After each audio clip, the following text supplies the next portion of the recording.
ಬೇಕಾದರೂ ಮಾಡಿ ಆ ಥರದ್ದು. ಸೊ ಇದೇ ಥರ ವಾರ್ ಸೀಕ್ವೆನ್ಸ್ ಇತ್ತು. ಸಾವಿರಾರು ಜನ ಇದ್ದಾರೆ. ರಿಷಬ್ ಹಿಂದಿನ ದಿನ ಮೀಟಿಂಗ್ ಮಾಡಿಬಿಟ್ಟು ನಾಳೆ ನಾನು 7 o'clockಗೆ ಫಸ್ಟ್ ಶಾಟ್ ತೊಗೊಳ್ತೀನಿ, ಯಾರು ಏನು ಕತೆ ಹೇಳೋಂಗಿಲ್ಲ, ಎಲ್ಲರೂ ಅಷ್ಟೊತ್ತಿಗೆ ಬಂದಿರಬೇಕು ಅಂತ. ಐ ಆಮ್ ಲೈಕ್, ಅವರು ಪಾಪ ಫೈಟ್ ಮಾಸ್ಟರ್ ನಮ್ಮದು ಜೂಜೆ ಅಂತ ಫಾರಿನ್ ಮಾಸ್ಟರ್ ಇದ್ದರು, ಅವರು ನನ್ನ ನೋಡಿಬಿಟ್ಟು ಅವ್ರಿಗೂ ಟೆನ್ಷನ್ ಆಯಿತು. ಹಿಂಗೆ 7 o'clockಗೆ ಅದು ಬೇರೆ ಕಡೆ ಶೂಟ್ ಮಾಡ್ತಿದ್ವಿ, ಸಕಲೇಶ್ಪುರ ಹತ್ರ ಎಲ್ಲೋ. ಅದೂ ಒಳಗಡೆ ಹೋಗಬೇಕು, ಟ್ರಾವೆಲ್ ಮಾಡೋದಿದೆ 1 hour ಡಿಸ್ಟೆನ್ಸು, ಅಲ್ಲೆಲ್ಲ ಹೋಗಿ ಹೆಂಗೆ ರೆಡಿ ಮಾಡಿಸ್ತಾರೆ ಅಂತ. ಆರ್ಮರ್ಸ್ ಎಲ್ಲ ಇದೆ, ಸೈಜ್ ಎಲ್ಲ ಮಾಡಿದ್ದೀವಿ, ಸೆಗ್ರಿಗೇಷನ್ ಮಾಡಿದ್ದೀವಿ, ಆ ಟೈಮ್ಗೆ ಹಾಕಿ ಕರ್ಕೊಂಡು ಬರಬೇಕಲ್ಲ ಅವ್ರನ್ನ. ಸೊ 3 o'clockಗೆ ಹೋಗ್ಬಿಟ್ಟು ಟೀಮ್ ಎಲ್ಲ ಬಂದರು. ಆ ಚಳಿಯಲ್ಲಿ ಎಲ್ಲರಿಗೆ ಕಾಸ್ಟ್ಯೂಮ್ಸ್ ಎಲ್ಲ ಹಾಕಿ ರೆಡಿ ಮಾಡ್ತಿದ್ವಿ. ಬಟ್ ಆಗ್ತಾಯಿಲ್ಲ, ಟೈಮ್ ಆಗ್ತಿದೆ. ಸೊ ನಮ್ಮದು ಬರ್ಮೆ ಟೀಮ್, ನಮ್ಮದು ರಿಷಬ್ದು ಗ್ಯಾಂಗ್ ಎಲ್ಲ ಇದ್ದಾರಲ್ಲ, ಬಾಯ್ಸು, ವಿಮೆನ್ ವಾರಿಯರ್ಸು, ಅವರೆಲ್ಲರೂ ಆ ಟ್ರೈಬಲ್ ಕ್ಯಾಂಪ್ ಅವರೆಲ್ಲರೂ ಬಂದರು. ಅದನ್ನು ನಾನು ಟೀಮ್ ವರ್ಕ್ ಅಂತ ಹೇಳೋದು. ಸೊ ಬೇರೆ ಸಿನಿಮಾದಲ್ಲೇನು ಆರ್ಟಿಸ್ಟ್ಗಳು ಆ್ಯಕ್ಟ್ ಮಾಡಿಬಿಟ್ಟು ಹೋಗ್ತಾರೆ, ಬಟ್ ನಮ್ಮ ಸಿನಿಮಾದಲ್ಲಿ ಪಾಪ ನನ್ನ ಡಿಪಾರ್ಟ್ಮೆಂಟ್ಗೆ ಪ್ರತಿಯೊಬ್ಬರೂ ಅವರು ಕಾಸ್ಟ್ಯೂಮ್ಸ್ ಅವ್ರು ಹಾಕ್ಕೊಂಡು, ಆಮೇಲೆ ಏನೋ ಚಿಕ್ಕ ಪುಟ್ಟದಿದ್ರು ಅದನ್ನು ನಮ್ಮ ಹತ್ರ ಕೇಳಿ ಅಲ್ಲೇ ರೆಡಿ ಮಾಡ್ಕೊಳ್ಳೋದ್ರಿಂದ ಆ ಥರ ಅವ್ರಿಗೂ ಫೀಲ್ ಆಗ್ತಿತ್ತು. It is like it is too much messy. ಅಂದರೆ ಲೈವ್ ಲೊಕೇಶನ್ಸು, ಮಳೆ ಗಾಳಿ, ನಮ್ಮದೆಲ್ಲೋ ಬೇಸಿರುತ್ತೆ, ಓಡಬೇಕು, ರೆಡಿ ಮಾಡಬೇಕು. ಆ ಗಲಾಟೆ ಮಧ್ಯೆ ಅವ್ರಿಗೆ ನಮ್ಮನ್ನು ನೋಡಿ ಪಾಪ ಅನ್ಸ್ಬಿಟ್ಟು ಅವರವರೇ ಸಮ್ ಟೈಮ್ ಹಾಕ್ಕೊಳ್ತಿದ್ರು, ಹೆಲ್ಪ್ ಮಾಡ್ತಿದ್ರು. ಎಲ್ಲರೂ ಅಷ್ಟು ಕೋಆಪ್ರೇಟಿವ್ ಆಗಿದ್ರು. ಅಂದರೆ ಫ್ರಮ್ ರುಕ್ಮಿಣಿಯಿಂದ ತೊಗೊಂಡ್ರೆ ನಮ್ಮ ಎಲ್ಲ ಮೇನ್ ಆರ್ಟಿಸ್ಟು ಜೂನಿಯರ್ಸ್ವರೆಗೂ ಅಷ್ಟು ಸಪೋರ್ಟಿವ್ ಆಗಿದ್ರು. ಹಾಗಾಗಿ ಅದನ್ನು ಅಚೀವ್ ಮಾಡೋದಕ್ಕಾಯಿತು. ಈ ಶೂಟಿಂಗ್ ಟೈಮಲ್ಲಿ ಈಗ ಅವ್ರು ಟಾಸ್ಕ್ ಮಾಸ್ಟ್ರು, ಅದರಲ್ಲೇನು ಡೌಟೇ ಇಲ್ಲ.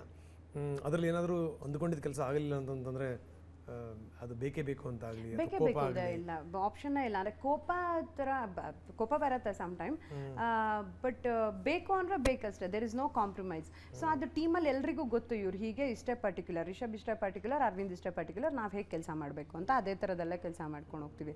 ಅದು ಹಾಗಾಗಿ ನಮ್ಮ ಸಿನಿಮಾಗಳಲ್ಲಿ ಅಷ್ಟು ಅಂದರೆ ಎಲ್ಲರೂ ಹೇಳ್ತಾರಲ್ಲ ತುಂಬ ಪರ್ಫೆಕ್ಟ್ ಆಗಿದೆ, ಇಷ್ಟು ಮೈನ್ಯೂಟ್ ಡೀಟೇಲ್ಸ್ಗಳಿಗೂ ತಲೆ ಕೆಡಿಸ್ಕೊಳ್ತೀರಾ ನೀವು, ಇಷ್ಟು ಚೆನ್ನಾಗಿ ಬಂದಿದೆ ಅಂತ. ಅದು ಔಟ್ಪುಟ್ ಅದರಿಂದ ಅಂತಲೇ ಅನಿಸುತ್ತೆ.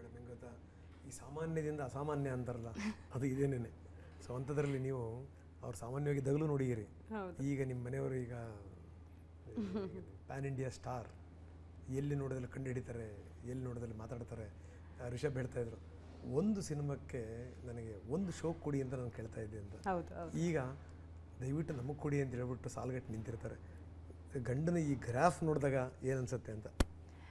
ಅಂದರೆ ನಾವಿಬ್ಬರು ಮೀಟ್ ಮಾಡಿದ ಟೈಮಿಂದಾನು ಜಾಸ್ತಿ ಮಾತಾಡ್ತಿದ್ದು ಸಿನಿಮಾ ಬಗ್ಗೆನೇ. ನಮ್ಮ ಲೈಫ್ ಈಸ್ ಆಲ್ ಅಬೌಟ್ 90% ಸಿನಿಮಾನೇ ಅದೇ ಡಿಸ್ಕಷನೇ ಇರುತ್ತೆ. ಅವ್ರ ತಲೆಯಲ್ಲಿ ಇನ್ನೂ ಅಷ್ಟು ಕತೆಗಳಿದೆ, ಅಷ್ಟು ಡ್ರೀಮ್ಸ್ ಇದೆ. ಆ ಥರ ಅವರು ತುಂಬ ಎಕ್ಸೈಟ್ಮೆಂಟಲ್ಲಿ ಕತೆ ಹೇಳ್ತಾ ಇದ್ರೆ ನಿಮಗೆಲ್ಲೂ ಸ್ಟಾಪ್ ಮಾಡಬೇಕಂತಾನೆ ಅನಿಸಲ್ಲ. ನಾವು ಡ್ರೈವ್ ಹೋಗಲಿ, ಮನೇಲಿ ಎಲ್ಲ ಟೈಮು ಅದೇ ಡಿಸ್ಕಷನ್ಸ್ ಆಗ್ತಿರುತ್ತೆ. ಸೊ ಅಷ್ಟು ಒಂದು ಡ್ರೀಮರ್ಗೆ ಎಷ್ಟು ಜನಕ್ಕೆ ಈ ಥರದ್ದು ಒಂದು ಪ್ಲ್ಯಾಟ್ಫಾರ್ಮ್ ಸಿಗುತ್ತೆ, ಇಷ್ಟು ಒಳ್ಳೆ ಸಿನಿಮಾಗಳು ಸಿಗುತ್ತೆ, ಇಷ್ಟು ಒಂದು ಒಳ್ಳೆ ಕತೆಗಳಿರುತ್ತೆ. ಅದನ್ನು ಹೇಳೋದಕ್ಕೆ ಆ ಪ್ಲ್ಯಾಟ್ಫಾರ್ಮ್ ಕ್ರಿಯೇಟ್ ಆಗಿ ಅಷ್ಟು ಚೆನ್ನಾಗಿ ಅದು ಬ್ಯೂಟಿಫುಲಿ ಹೊರಗಡೆ ಬರೋದಿದೆಯಲ್ಲ, ಅದೊಂದು ಬ್ಲೆಸ್ಸಿಂಗ್. ಅದು ರಿಷಬ್ಗೆ ಆ ಬ್ಲೆಸ್ಸಿಂಗ್ ಸಿಕ್ಕಿದೆ. ಅದನ್ನು ಅವರು ಗ್ರಾಂಟೆಡ್ ಆಗೂ ತೊಗೊಂಡಿಲ್ಲ. ಅಂದರೆ ನಾವಿವಾಗ ದೈವ ನಮಗೆ ನಮ್ಮ ಬೆನ್ನ ಹಿಂದೆ ನಿಂತು ಇಷ್ಟು ನಮಗೆ ಇಷ್ಟು ಕೆಲಸಗಳಾಗಿದೆ, ಅದ್ರ ಜೊತೆಗೆ ಸುಮ್ಮನೆ ಇದ್ದರೆ ದೇವ್ರೂ ಆಶೀರ್ವಾದ ಮಾಡಲ್ಲ. ಅಷ್ಟು ಶ್ರಮ, ಅಷ್ಟು ಶ್ರದ್ಧೆ, ಅಷ್ಟು ಭಕ್ತಿಯಿಂದ ಕೆಲಸ ಮಾಡಿದರೆ ಅದಕ್ಕೆ ತಕ್ಕನಾಗಿರೋ ಒಂದು ರಿಸಲ್ಟು. ಅಂದರೆ ನಾನು ಸಮ್ಟೈಮ್ ರಿಷಬ್ಗೆ ಹೇಳ್ತಿರ್ತೀನಿ, ನಿಮಗೆ ದೇವರಿಗೂ ಆಪ್ಷನ್ ಇಲ್ಲ, ನೀವು ತೊಗೊಳ್ಳೋ ರಿಸ್ಕಿಗೆ, ನೀವು ಮಾಡೋ ಕೆಲಸಕ್ಕೆ ದೇವರಿಗೂ ಆಪ್ಷನ್ ಇಲ್ಲ. He has to bless you ಆ ಥರ. ಆಮೇಲೆ ಜನಗಳು ಕೈ ಹಿಡ್ದಿದ್ದಾರೆ. ಕನ್ನಡ ಜನ ಒಂದು ಚಿಕ್ಕದೊಂದು ಪ್ರೊಡಕ್ಷನ್ ಹೌಸ್ ಮಾಡಿದ್ವಿ, ಆ ಸಿನಿಮಾಗಳನ್ನು ಗೆಲ್ಸಿದ್ರು. ರಿಷಬ್ ಒಂದು ಡೈರೆಕ್ಟರಾಗಿ ಬಂದರು, ಅಲ್ಲಿ ಕೈ ಹಿಡಿದ್ರು. ರಿಷಬ್ ಒಂದು ಆ್ಯಕ್ಟರಾಗಿ ಬಂದರು. ಆವಾಗ ಒಂದು ಟೆನ್ಷನ್ ಇತ್ತು ಹೇಗೆ ಅಂತ ಅಂದ್ಕೊಂಡು, ಬಟ್ ಆ ಸಿನಿಮಾ ಗೆಲ್ತು. ಆ ಥರದ್ದಲ್ಲ. ಅಂದರೆ ಪ್ರತಿ ಹಂತದಲ್ಲೂ ಜನಗಳು ಸಪೋರ್ಟ್ ಮಾಡಿದ್ದಾರೆ, ಮೀಡಿಯಾದವರು ಆಗಿರ್ಬೋದು, ಪ್ರತಿಯೊಬ್ಬರು. ಈಗ ಜನಗಳು ಪ್ಲಸ್ ಮಾಡೋದಕ್ಕಿಂತ ಮೊದಲು, ಅವ್ರು ಇಷ್ಟಪಡೋದಕ್ಕಿಂತ ಮೊದಲು ಅವ್ರ ಹೆಂಡತಿಗೆ ಯಾವಾಗ ಅನ್ನಿಸ್ತು, ಇಲ್ಲ ನನ್ನ ಗಂಡನಲ್ಲಿ ಏನೋ ಒಂದು ಶಕ್ತಿ ಇದೆ, ಡೆಫಿನೆಟ್ಲಿ ಏನು ಗೊತ್ತಾ, ಅವ್ರು ಒಂದಲ್ಲ ಒಂದು ದಿವಸ ಪೀಕಿಗೆ ಹೋಗ್ತಾರೆ ಅಂತ ಅನಿಸಿದ್ದು ಯಾವಾಗ ಮೇಡಮ್? ಅಂದರೆ peak not in terms of ಇವತ್ತಿಗೆ ಬಿಗ್ ಸ್ಕೇಲ್ ಸಿನಿಮಾನೋ ಈ ಮನಿ ಸಕ್ಸಸ್ ಈ ಥರ ಅಂತ ಅಲ್ಲ ಸರ್. ಬಟ್ ಅವರು ಈಸ್ ಎ ಡ್ರೀಮರ್, ಅವ್ರಿಗೆ ಅದೊಂದು ಪೊಟೆನ್ಷಿಯಲ್ ಇದೆ, ಹಿ ಕ್ಯಾನ್ ಡೂ ಎನಿಥಿಂಗ್. ಅದು ಯಾವ ಸಿನಿಮಾದಲ್ಲಿ ನಿಮಗೆ ಭರವಸೆ ಬಂತು?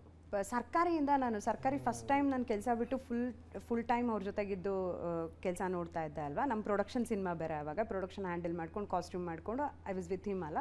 ಅಲ್ಲಿಂದ ನೋಡಿದಾಗ ನನಗೆ ಅನಿಸ್ತಿತ್ತು ಇವ್ರಿಗಿಷ್ಟು ಪೊಟೆನ್ಷಿಯಲ್ ಇದೆ. ಆ್ಯಂಡ್ ಕಾಂತಾರನ ಅವರು ಕತೆನ ಫಸ್ಟ್ ಚಾಪ್ಟರ್ ಬರೆದಾಗ ಬೇರೆ ಆ್ಯಕ್ಟರ್ಗಳಿಗೆ ಮಾಡ್ತೀನಿ ಅಂದಾಗಲೂ ನಾನು ರಿಷಬ್ಗೆ ಅದೇ ಹೇಳಿದ್ದು, ಈ ಕತೆ ತುಂಬ ಚೆನ್ನಾಗಿದೆ, ಇದನ್ನು ನೀವು ಬೇರೆಯವ್ರಿಗೆ ಹೇಳಿ ಅವ್ರು ಅದನ್ನು ಮಾಡೋದ್ಕಿಂತ ನೀವೇ ಮಾಡಿದ್ರೆ ಇದು ತುಂಬ ಚೆನ್ನಾಗಿರುತ್ತೆ. ಈ ಕತೆಗೊಂದು ನ್ಯಾಯ ಸಿಗೋ ರೀತಿಯಲ್ಲಿ ನಿಮಗೆ ಮಾಡೋದಕ್ಕಾಗೋದು, ಇದು ನಿಮಗೆ ಆಪ್ಟ್ ಆಗಿದೆ, ನೀವೇ ಮಾಡಬೇಕು ಅಂತ ಅಂದ್ಕೊಂಡು ಅವ್ರಿಗೆ ಆ ಟೈಮಲ್ಲಿ ಒಂದು ಸ್ವಲ್ಪ ಹಠ ಹಿಡ್ದಿದ್ದೆ, ನೀವೇ ಮಾಡಿ ಇದನ್ನು ಅಂತ ಅಂದ್ಕೊಂಡು.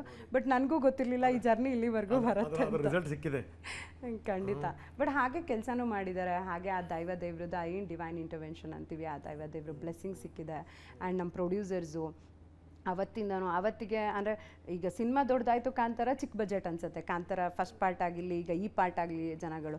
ಬಟ್ ನಮಗೆ ದೊಡ್ಡ ಬಜೆಟ್. ಅವತ್ತಿನ ದಿನಕ್ಕೆ ರಿಷಬ್ನ ನಂಬಿ ಅಷ್ಟು ಬಜೆಟ್ ಹಾಕಲಿಕ್ಕೆ KGF ಥರದ ಸಿನಿಮಾಗಳನ್ನು ಮಾಡಿದ್ಮೇಲೆ ವಿಜಯಣ್ಣ ಮುಂದೆ ಬಂದರು. ಅವ್ರು ಹೇಳಿರೋ ಒನ್ ಲೈನರ್ ನಂಬ್ಕೊಂಡು ಸಿನಿಮಾ ಪ್ರೊಡ್ಯೂಸ್ ಮಾಡಿದ್ರು. ಇವತ್ತಿಗೆ ಈ ಸಿನಿಮಾಗೂ ಅಷ್ಟೇ, ಎಲ್ಲಿ ಯಾಕೆ ಏನು ಅಂತ ಕೇಳಿದೆ, ಒಂದು ಅಣ್ಣಂತರ ಜೊತೆಗೆ ನಿಂತು ಇಡೀ ಟೀಮ್ನ ಮೋಟಿವೇಟ್ ಮಾಡಿ ಇಷ್ಟು ಚೆನ್ನಾಗಿ ಸಿನಿಮಾನ ಮಾಡಿಸಿದ್ರು. ಸೊ ಆ ಥರದ್ದೆಲ್ಲ ಒಂದು ಒಳ್ಳೆ ಕೊಲಾಬ್ರೇಷನ್ ಆಗೋದಕ್ಕೂ ಒಂದು ಬ್ಲೆಸ್ಸಿಂಗ್ಸ್ ಬೇಕು.